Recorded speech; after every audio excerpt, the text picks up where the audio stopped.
Oh, let me tell you something. Busting makes me feel good.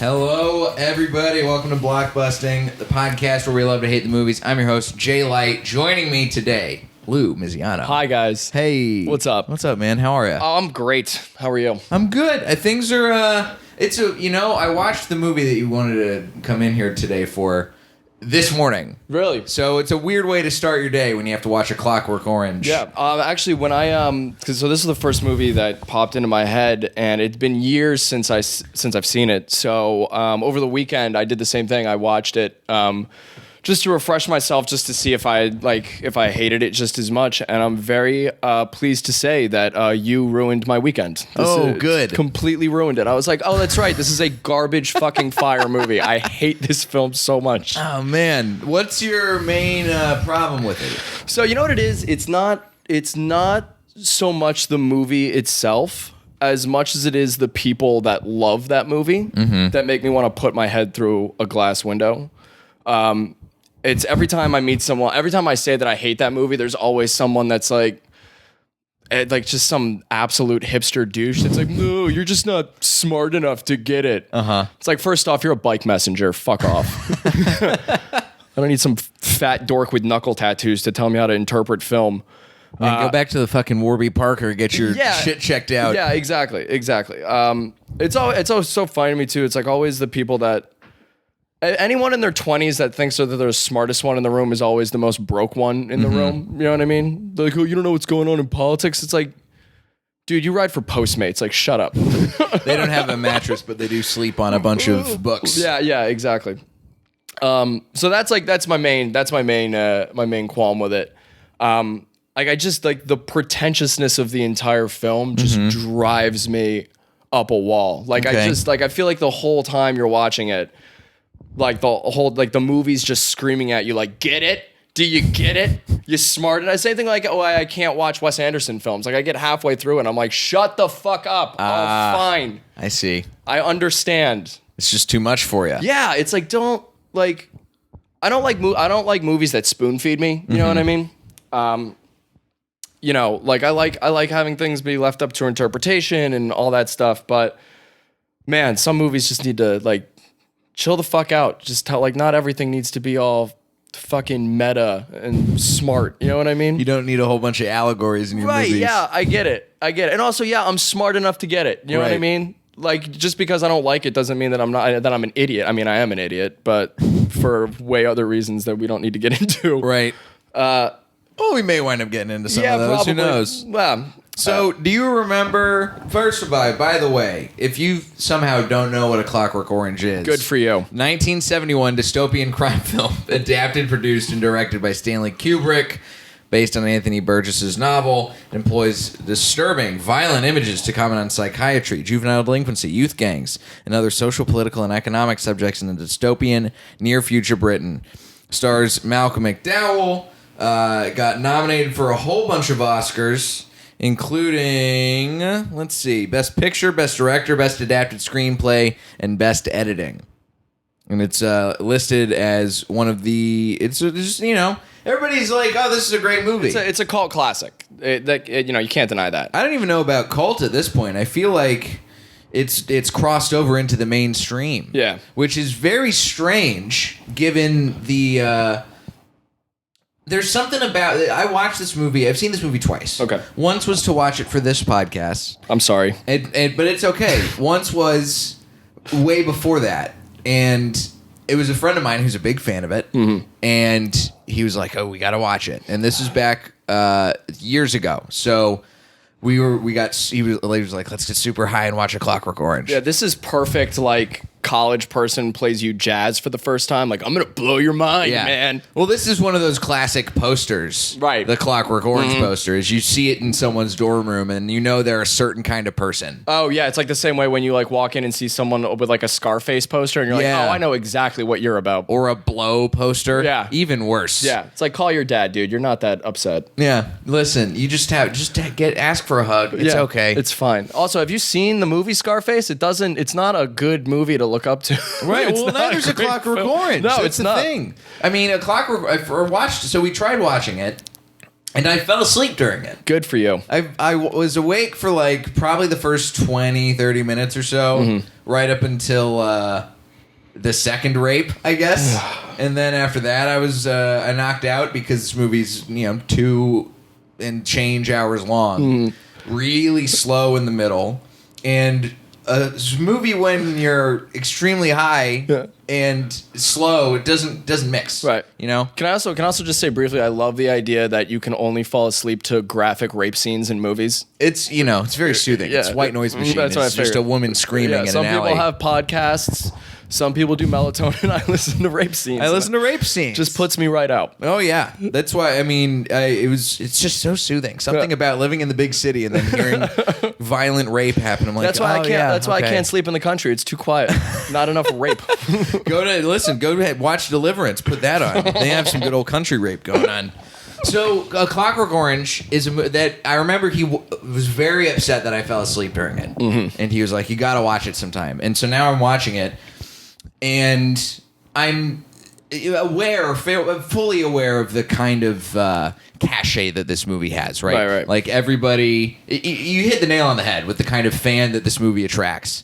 And when you watched it for the first time, were you watching it? Was it the same sort of? You were like watching it with people. Literally the exact same situation that you had, where it was my cool hip friend, scarf guy in summer was like, "We gotta watch this movie, dude. You'll never be the same." And that's it's exactly what happened. It's like I'm pretty sure we got never be the same. I'm pretty sure we got stoned, and there's just that opening shot, and they're just sitting in that bar, dressed like sperm, and the fucking camera pulls out, and they're all holding milk, and immediately I was like, "Fuck this!" Immediately off the bat, I was like, "This is not. I know exactly what this is. This is gonna stink." It's just like, ugh. There's a lot of things about this movie. Watching it, there's parts that I liked and parts that I didn't like. Right. I think there's something about this movie that, like, it's obvious why I think it's sort of got this place in society that it does, because it came out in the fucking 70s, right, and has this gigantic it's full of stuff that at the time extremely taboo. Well, I didn't really. They banned the movie in England. Yeah, and I read somewhere that actually Kubrick actually supported it being banned in England. Like, he didn't want to incite like any sort of like violence. Yeah. It had it was originally given an X rating upon its original release. It I didn't even know this existed until I was reading the Wikipedia for this movie. The National Catholic Office for Motion Pictures rated it C for condemned. Oh, man. A rating which forbade Roman Catholics from seeing the film. That must be the most fun group of individuals I could possibly imagine. The National Catholic Office for Motion Pictures. That Christmas party's wild. Oh, my God. I want to see what some of the other movies are that existed. They had The Exorcist and Saturday Night Fever. Were some really, really morally reprehensible movies, apparently, to them. Dude, Saturday Night Fever is a sleeper of a fucked up film. Like, you think it's all just about disco and fun? I rewatched it recently. Dude, that movie is fucked. I've never seen it. It's great. Yeah? It's great. It's John Travolta before, like, Scientology really screwed him up. Okay. It's awesome. It's just him in a hairy chest and a big dick just dancing. It's like, all right, yeah, I'm straight and I'm on board with this. Where are the fucked up parts? A lot of drugs, a lot of rape, a lot of suicide. Oh, okay. Yeah. So you don't get that based on the posters for the movie. No, you just think it's going to be You just think Bee Gees and disco, just fun times. White people having a blast. So this movie was condemned, and then in the UK, it was there's part of it where it got part of the reason where it got banned. In March 1972, during the trial of a 14-year-old male accused of the manslaughter of a classmate, The prosecutor referred to A Clockwork Orange, suggesting the film had a macabre relevance to the case. I mean, I would understand that if the 14-year-old that killed the other four, if the 14-year-old was like, "Have you seen this movie? Do you get it?" And then the other 14-year-old killed him, I'm like, all right, that makes sense. Mm-hmm. I would get that. But that's just not. Yeah. It's the same sort of thing that it's the kind of thing like there's moral panic all the time now about movies. I mean, we just had a fucking big moral panic about the Joker. I was just going to bring that up. And this movie seems like it was one of the first ones to really spark a big widespread moral panic. Mm-hmm. But now all the stuff that we're panicking about is so watered down. Yeah. Like, nobody shot up a movie theater after Joker the way everybody thought that was going to happen. Yeah. Nobody's murdering any elderly people the way that it happened in The Clockwork Orange. Right. Well, you know what's crazy too, especially just with like, where you were saying like, just like Joker, there's really nothing left up to interpretation in the Joker. You know what I mean? Like whether it happened or not, that's all irrelevant. But it's like, it's so funny to me, not funny, but interesting how A Clockwork Orange is like there's all this stuff that's like left up to interpretation, and that was what sparked like a moral outrage. And now here we are like 40, 50 years later, where now a movie is just shoving it right in your face. You know what I mean? Like there's no like, the path that this person's taking and like the theme of the movie like is just like bang, it's like right there. Right. So I think it's interesting how it's like, moral outrage is like is changing as we get further on. Does that make sense? I think so, because that I think is a product of the way movies and movie making has changed over the years. Like one of the things that I found myself not liking about this movie was the length. And I know Kubrick is one of these guys who is always making really long, slow movies. Yeah. 2001 and The Shining, very, long takes, slow movement, not a whole lot, some very thin plot stuff. And I think he can get away with it sometimes. Right. But there's stuff that I was watching in The Clockwork Orange where, like, the scene when Alex is getting checked into the hospital for the first time. Oh, my God. They spend, like, 5 minutes on just him at a front desk, like, going over paperwork and signing things. Right. I don't need to see that. What is that adding to the movie? Nothing at all. I mean, I guess just, like, that idea of, like, how rigid of the like a system that he's like being put in, I guess. But yeah, wait, you were talking about like when he gets like in like the police station where they're like he has to take everything out of his pockets and like put it on the. Oh no, not even the police station. Dude, the police station. That's also a long. It's literally scene. 10 minutes of him emptying his pockets, getting yelled at, and then like folding his clothes. Yeah, it's really it's just it bugged me. Yeah, it's one of those things that. There's a lot of stuff in this movie that I think there's exciting moments and there's moments of like all this, literal like violence and sex and rape and stuff that's all going on throughout the whole movie. And it seems like I guess maybe it was Kubrick's decision to like include all of this other slow moments. But padding out the length of the movie with all of this boring stuff in between these crazy moments doesn't really add to the storytelling, I don't think. I love the idea of like the director's cut is like 24 hours long and it's just him like cutting his fingernails and like going to the bathroom. It's him literally like he has to when he's into the house again for the first time and the guy's just like, "Oh, well, I'm taking over your room now." And it's just, and there's more shots of him just slowly walking down a street, and there's shots of him getting beaten up by his friends and by the old men. Then he goes and gets a sandwich. It's just like the whole. Yeah, it's just there's parts of this movie that it's so Kubrick-y. It's so like. Are you a Kubrick guy? I like The Shining. I like 2001. The Shining I think is great. 2001 I've sort of dialed back on a little bit. Right, but. There's something about A Clockwork Orange that I watched it and I was like, there's flaws in this movie. Yeah. I don't remember, and I don't want to get this wrong, so I'm going to look it up to see where in the order of operations his filmmaking on this was. But are you a Kubrick guy at all? I go in and out. I think The Shining's a masterpiece. I love the first 2 acts of Full Metal Jacket. Mm-hmm. I don't think I've ever seen Space Odyssey in its entirety. And then what's the Eyes Wide Shut. Yeah. Which is like, again, like, okay. Well, it's interesting because A Clockwork Orange came out sort of in between his like middle to end of his film career. He's done at this point Spartacus and Doctor Strangelove in 2001 and that Lolita. is an amazing movie. Yeah, Doctor Strangelove is amazing. Never seen it. Oh, dude, it's so funny. It's so good. You should watch it. There's something about. I mean, there's elements of this that I really admire in A Clockwork Orange of the Kubrick style. You know, where he's doing the long takes and these very elaborate, crazy production design. I can tell what he's going for. It's supposed to be this wild dystopia where you see like the excess versus the austerity of the actual government in the system. And the world that he puts you in is great. You know what I mean? It's very, and like I said, I love.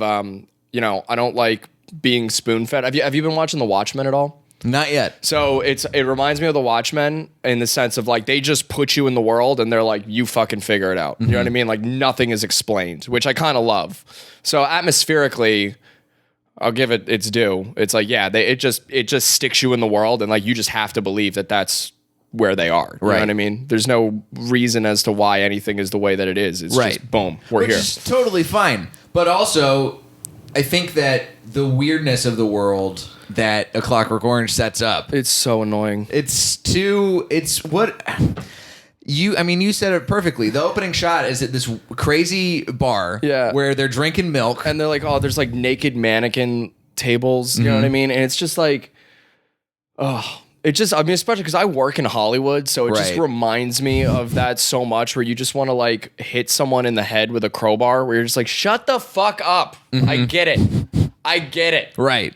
It's a movie, it's beating you over the head. Yeah, it's, oh, God. With a cane while wearing fake eyelashes. And a stupid bowler hat. And sound like you're chewing on charcoal the whole fucking film.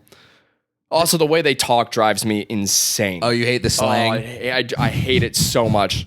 It's just it is the ugliest accent in the entire world. And like, it sounds like someone's rewinding them. That's how they sound. It sounds like they're talking and being rewound. This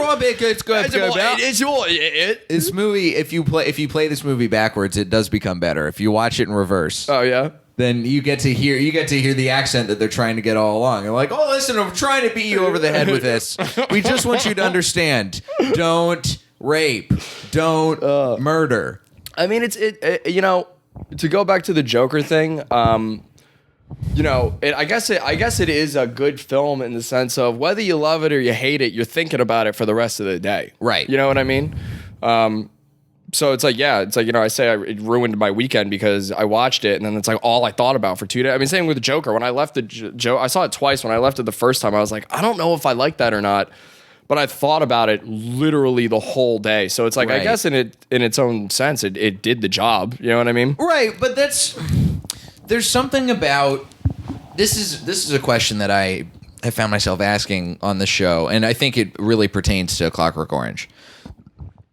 Is a movie being provocative, does that mean that it has immediately cemented itself in like the artistic echelon?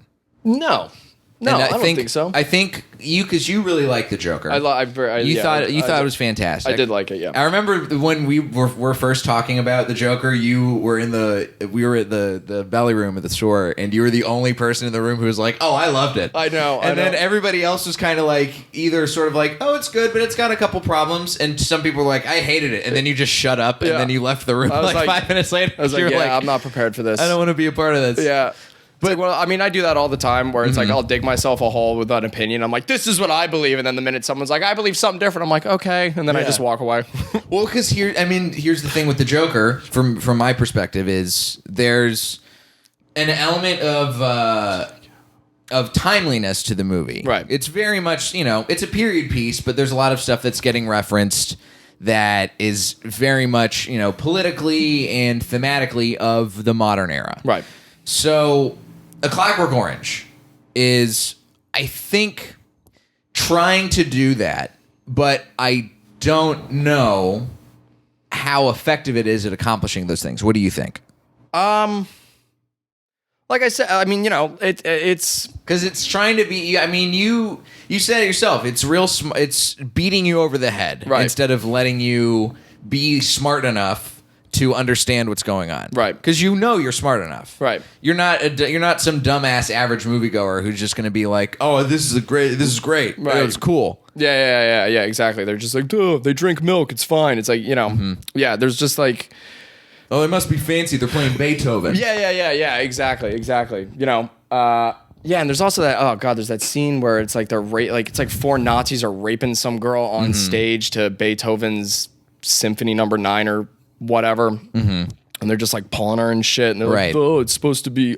Dude, I don't know. Like I said, the pretentiousness of that movie is unbelievable. What was the question again? The question was, do you think that like Joker pulls off its provocation, Right, by having like good thematic points about that tie into the modern era politics, modern era like cultural themes. Clockwork Orange, I'm not sure how effective it is at trying to do that same thing. Right. What do you think? I do not think it's as effective, and I think it's because it's watered down in so much symbolism that I think that you lose a lot of it. Like I said, Joker is like Joker and Clockwork Orange are both straight on punches to the face, but the Joker is set in this world, and the character is, exactly what he's going through, how he's going through it, how he got to where he is. Right. And there's no, I don't think there's any interpretation as to whether the Joker's good or bad. You know what I mean? I think it's very straightforward, straight-laced right there. Right. A Clockwork Orange is like different. Like a big theme of it is like, what was it? Is it better to decide to be bad or forced to be good? Right. You know what I mean? Yeah. So I think that, yeah, it gets muddied. A lot of it gets muddied in that. You know what I mean? It's just too much. Because it's forcing you. I mean, you get Ludovico'd in the movie by watching A Clockwork Orange. You are forced to make the choice, right? And it's not something you can interpret, right? The choice is essentially made for you both ways, right? Exactly. With Joker, you at least felt like there was an open to interpretation-ness to it, right? Let's talk about this. Is so interesting because now I'm thinking about it. There are a lot of like weird parallels to a Joker and A Clockwork Orange. Yeah. Let's talk about Alex as a character. All right. Oh, this is so. I just realized while watching it, I love the last half of the movie because it's just all the worst things happening to Alex, and I'm like, yeah, great, fuck that guy. Right. You know what I mean? I think that's also a difference too. Is that like I felt a lot more for Arthur Fleck than I did for Alex. Right. You know what I mean? It's like there's almost like how do I put this? It's Arthur Fleck is like battling against this system that like rightfully oppressed him. Mm-hmm. Arthur is just like a shitty, snot-nosed, whiny little bitch kid. Alex is. Yeah. Alex. Did I mess that up? You said Arthur, but it's all good. Yeah. You know what I mean? It's like, when Alex beats the shit out of Alex and his drogues, or whatever the fuck his loser friends are called, they beat the shit out of that like homeless guy. Mm-hmm. Or they go in and they beat and they rape that couple. Yep. That lives out in the middle of nowhere. It's like they're it's random, and it's like because you're bored and you have nothing better to do. When Arthur kills those 3 dudes in the subway, there's a party that's like, yeah, fuck those guys. You know what I mean? Like there's almost a method to Arthur's madness. Like which is weird because it's the Joker and he's supposed to be, you can't like figure, his motives are supposed to be unknown. Right. But like I like Arthur's journey more because I can understand why he's doing the things that he's doing. Mm-hmm. Like all the violence that spawns, like causes him to do all these things. Like I see the logic behind it. Right. When you're just going around raping people because you're a fucking annoying little bitch kid. And you're on milk drugs. Yeah, it's like, fuck you. You know what I mean? Yeah. Like I think that's the difference between the two. I think because that was one of the things that I was catching a lot watching this movie. I was like, all right, as far as the character's journey goes, Alex and Arthur Fleck are both characters who, by the end of the movie, we're not supposed to like, or maybe not like, but we're not supposed to be rooting for them necessarily, right? Not because they're doing objectively bad things. Yeah. And Alex in A Clockwork Orange, the difference between the way his character is drawn versus I think the way that Arthur is drawn in the Joker is that a lot of what's happening in Alex's world is stuff that you're not supposed to feel bad for him. Right. His whole thing is like, oh, Stanley Kubrick is just like, let's watch him do all this bad stuff. And let's watch him be forced to do rehabilitation because he thinks it's going to get him out faster and he's going to walk away and he's going to be fine. And he's going to game the system. Because even in prison, he knows that he's gaming the system. Right. Well, yeah, he's got that like snotty attitude the whole time. Right. You know what I mean? Especially when he's like does the narrations, you know what I mean? And you can like follow his trains of thought. Like when he does that, when he's reading the Bible and the whole time he's just like, I would love to be the guy who's whipping Jesus. Right. You know? I want to go fuck all the handmaids of my wife. That's not clearly he's just gaming the system because he knows he can. Right. It's interesting to me to see like that's I think an interesting part of the character that sort of gets smushed down is because, again, we are forced into watching Alex go through this whole Ludovico technique where he no longer has free will and choice. Right. You know, everything gets smushed down. And so we can no longer be like, all right, we can't be disgusted by what he's doing anymore or have a reaction to what he's doing. Because then he's like, all right, well, now he's just helpless. Yeah. Oh, I have no sympathy for him at all. Yeah. Oh, dude, even when his friends beat the shit out of him, like, good. I was like, perfect. Great. I am pro police brutality against shitty suburban teenage kids. Yes. That is, I am 100%. Like, beat the shit out of those kids. 100%. Let's take those kids. Let's take them out of their gated communities. Take their fireworks away. Yep. Get them to stop ding dong ditching. Mm-hmm. Kneecap them. Done. No more leaving burning bags of dog shit on doorsteps. Right. It's just like, Arthur has a reason to rebel against society. Right. Alex is just fucking bored and annoying. You know what I mean? Which annoy, and this also, I just realized this, but I think it's interesting. I think those both the Joker and A Clockwork Orange are kind of the same but backwards in that Alex starts off with a gang and then ends up alone, and Arthur starts alone and ends up with a gang. Yeah. Or does he? Who knows? Open to interpretation at the end. So there's a lot of stuff that's going on about. It's an adaptation of a book. Did you ever read the book? No, I didn't read the book. Okay, I never have either. It's 2019. I have HBO. You're not a reader. I'm not reading.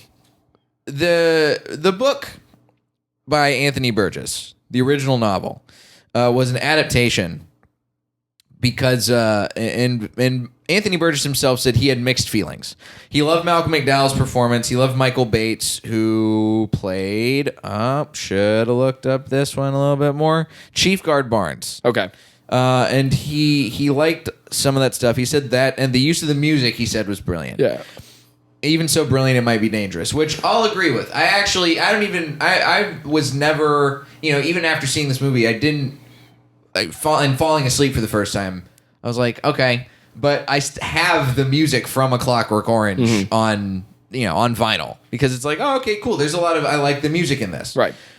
I mean, but same thing with Joker. Yeah, but he also doesn't. He also thinks that this is an interesting part of the movie making. There's a chapter at the end of the original novel where Alex basically realizes that he's being he's doing wrong, right? And he tries to redeem himself. And in the American publication of the book, that chapter's gone. Yeah, they cut it out. And so Kubrick's script is based off of the American book. And so even Anthony Burgess is getting wrapped up in this moral panic a little bit as the novelist. And he's like, this is something that we needed to have in here. Do you think that he's right? Do you think that it needs to have this sort of redemption moment for him? Or can we leave it on this scene of him just like, we see that like all of the technique didn't work in the end. Right. And that he's coming back into having these thoughts. Personally, I'm glad they left it out because, like I said, it's like I don't want to feel sympathy for Alex at all. You know what I mean? So good. You know what I mean? I'm like, glad. I hope he goes back, and I hope he gets the shit kicked out of him again. Yeah. Fuck this guy. Well, You know there what you I go. want all the bad things in life to happen to this character. Let's let the cycle keep happening. Yeah, sure. Go ahead. Why not? Yeah, just be the worst. I hope you get waterboarded for the rest of your life. It's so interesting to watch movies that are clearly designed to shock you. Like, I remember seeing, while I was watching it, that scene when he goes into the cat lady's house, Ugh. into the gym, where it's just all artsy, like Andy Warhol-ish paintings on the wall Yeah, of and he's, people like, having sex, and there's beating the her with big a penis or statue. whatever. Yeah. It's just like, it's so on the nose. Yeah. And there's a part of me that wishes I had, had been alive to hear Kubrick talk about, like, all right, this is my motivation for doing this. It's just to fuck with you. Right.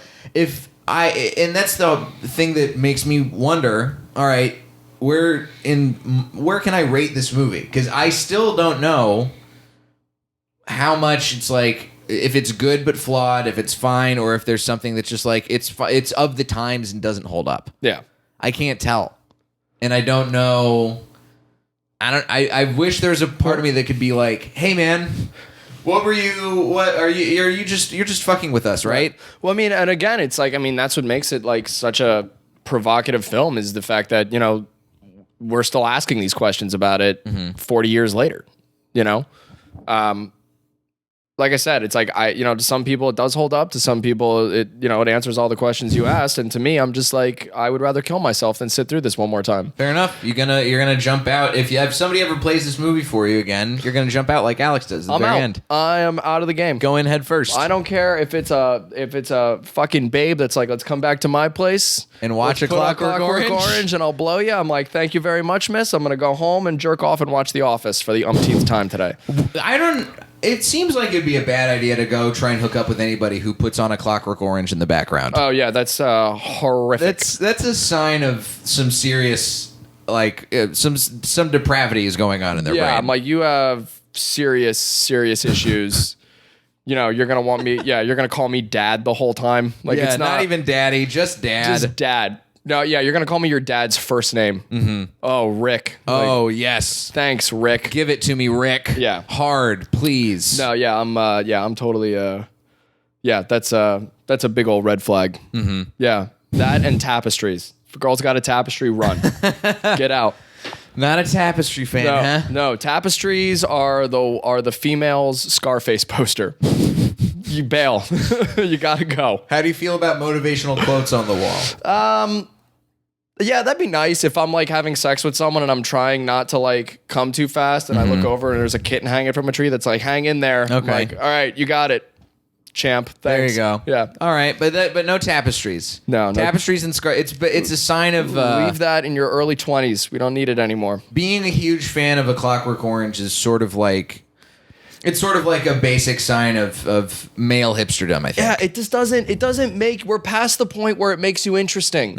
You know what I mean? It's like meeting someone in their 30s that still drinks Jameson on the rocks. You're like, dude, this isn't a part of who you are anymore. Right. You don't have to do this. No one's impressed. Stop it.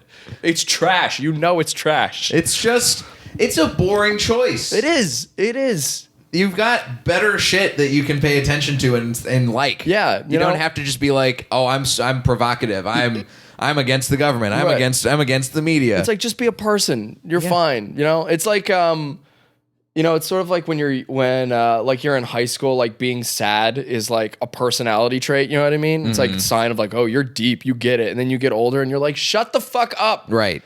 You know what I mean? Which also is probably a product of watching A Clockwork Orange super early on in your life. 100%. And then being like, oh yeah, I get this guy. He's damaged. I'm so smart. Yeah. Get the fuck out of here. I understand this movie. Oh, of course you understand this movie because it's beating you over the head with all of the themes. Yeah, exactly. Also, I'm not a chick that wears a beret and takes Polaroids. Like, Right. I'm not interested in your film opinions. Yeah. There's something about watching this movie. You know what? Maybe that's part of what it is too. I feel like if I had actually watched this movie at a certain time in my life, I might understand why some people absolutely love it so much. But the fact that I'm watching it now at like almost 30 years old, and this is the first time I've really like watched it and actually paid attention the whole time and seen, okay, yeah, I see what this movie does and I've seen better. Yeah. And okay, cool. You did a thing. But if I had seen this when I was like 15 or 16 and still angsty and weird, and seen this and been like, oh yeah, I'm cool. I get this movie. Right. I'm smart. Yeah, you know what else? It's exactly like it's like I remember reading Catcher in the Rye when I was in high school. Yep. And I was like, I am Holden Caulfield. Like this book spoke to me. It's J.D. Salinger crawled into my head. Yeah, that's who wrote it, right? J.D. Salinger, yep. Yeah, he crawled into my head and put my words on paper. Like, this is amazing. And then I read it recently, and I was like, shut the fuck up, Holden. Jesus Christ, shut up. There's some things It's so painful. it only makes sense for you to watch when you're a certain age. Maybe that's why everybody had moral panic about it, too, is because, like, this movie's clearly designed, I think, for somebody who has the emotional maturity of a 14 to 16-year-old. And so that's why they're so worried. They're like, they're going to see this and think, well, we got to do something about it. Right. And no sane teen is going to think that. They're all just going to be like, oh, yeah, I get it. I'm going to wear some fake eyelashes and suspenders. Yeah. I'm going to wear a codpiece. Right. It's like, yeah, you know what? If you need that to define your personality at that age, fucking go for it. You know what I mean? As long as you're not hurting anybody. You know, there's people out there that think that crystals will have a positive impact on their credit score. So, you know, whatever. But like, they probably also have a tapestry. Yeah, grow the fuck up. You know what I mean? At a certain point. Yeah. Go watch a movie for grown-ups. Go watch The Shining. Yeah, or like, you know, fucking, it doesn't, not everything has to be so artsy fartsy. You know what I mean? True. Go put on Die Hard and shut the fuck up. Go put on Die Hard and shut the fuck up. Die Hard and shut the fuck up. I'm gonna get that. That's gonna be the motivational quote. That's a tapestry I would buy. Or I would stitch that on a throw pillow. Oh, there you go. Put on Die Hard and shut the fuck up. You know what? If I ever start doing podcast merch, that'll go, and I'll kick you in a royalty like Mr. Wonderful from Shark Tank. Love it, dude. Love it. I'll take it. Lou, dude, I'm glad that you brought up A Clockwork Orange. Thanks for bringing this movie back into my field of vision. I'm so sorry. It's all right. I forgive you. I apologize. It was a weird way to start off my day. Yeah, but I will recover from this. Good. I'm glad. I don't know how. You don't drink anymore, so I don't know how you're going to recover from it. I'll just drink a bunch of milk. Okay. Oh, God. Yeah, I'll drink a bunch of milk with whatever supplements I can get from the GNC that'll make me feel okay. Fair enough. Yeah. Where can the listeners find you on the internet if they wanna come at you with their hot please, possibly teenage opinions? Please do. Clockwork Orange. I am at Lou Misiano on everything: Instagram, Twitter, Facebook. It's just my name. Cool. Yeah, easy enough. Wonderful. Yeah. You can find me at Diet J on Twitter and Instagram, jlightcomedy.com for show dates. Sign up for the Facebook group, join the Patreon, and that's about it. This was a pleasure. Thank you so much, Lou. Thanks for having me, man. This has been Blockbusting. Go see something good for a change.